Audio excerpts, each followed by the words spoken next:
Hi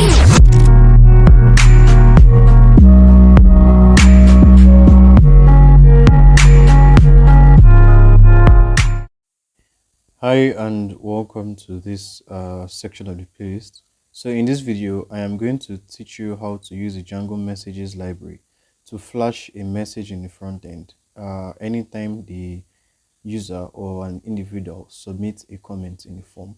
So the message is going to be displayed around here. So the message is going to say something like your comment has been submitted or saved. So the first thing that we're going to want to do is go to our views.py file, and we need to import the library that we need, which is messages. So we do that by saying from django.contrib import messages. So messages.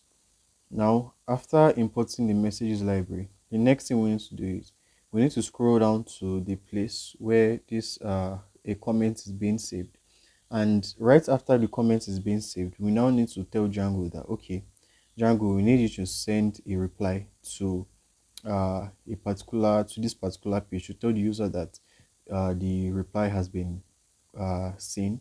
So that the comment has been seen rather. So we do that by saying messages.success, and then inside the parentheses we first pass in request, and after passing in request we now pass in the actual message that we want to be flashed in the front end. So we're going to say comment was successfully, or comment was seen successfully, or anything within the lines of that. And after doing that, we now need to specify where we want this message to go to, that is which templates we want this message to be flashed in. Now because we want this message to be flashed in the article detail page, we now need to tell Django that, okay, we need you to send this message to this particular templates file so that it can be displayed. So we do that by going to our URLs and checking. In the article detail URL, we gave it a name of detail. So we're going to now tell Django that, okay, after creating this message, we now need you to send this message to this URL. So we do that by saying return redirect, and inside the parentheses in quotes we pass in the URL name that points to the article detail page. Now notice something, that this URL collects a variable named slug. So we need to pass in that variable in order for it not to crash, because it's that variable that it uses to get the particular post in the detail page. So we do that by saying slug is equals to slug. Now the slug we're equating to is the one that we're getting from the URL in the function. So what we now simply need to do is just save our work, and then we now need to go to the article detail page after doing this, because we need to actually write some code in the templates file that checks for if a message is coming in, and if a message is coming in, we need this to display the message somewhere in the templates file. So let's first duplicate this line and then clear everything inside the h3 tag. So the next thing that we need to do is we need to write an if statement or an if block to check if any messages are coming in. So what we need to do is we do that by saying if messages. So after saying if messages, we now need to end the block. Now remember, anytime we create an if block or a for loop, we must end the block. So that's why we're saying end if.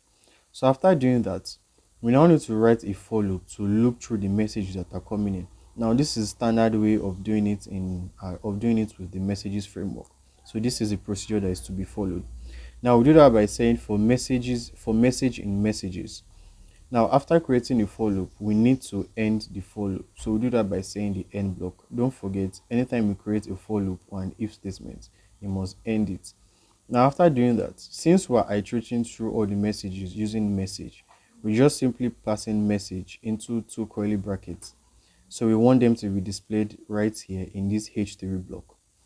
So that should be all the code that we need to set this up. So let's refresh the page and try to run our code to see how well it works.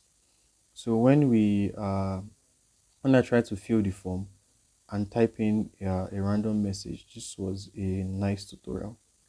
So once we save that, we would see the page has reloaded, right? But then when we scroll down, you will see that the message has been displayed. Comments was added successfully, and this is the message that we are This is what we told Django to flash in the front end. So we wrote this in the back end when we told this to send this message to the front end. So you can see that our code is working perfectly well. So in the next video, I'm going to teach you how to retrieve every comment in database and display in the post detail page. That is, we are going to retrieve every comment that is associated with each blog, and we're going to display each of those comments in the comment section. Now, the comments that are currently here are just dummy comments. So that is what we're going to talk about in the next video. Thank you for watching this video, guys. If you found this helpful and if you like seeing content like this, please don't forget to like, share, subscribe, and come back for more. And I am going to see you in the next video.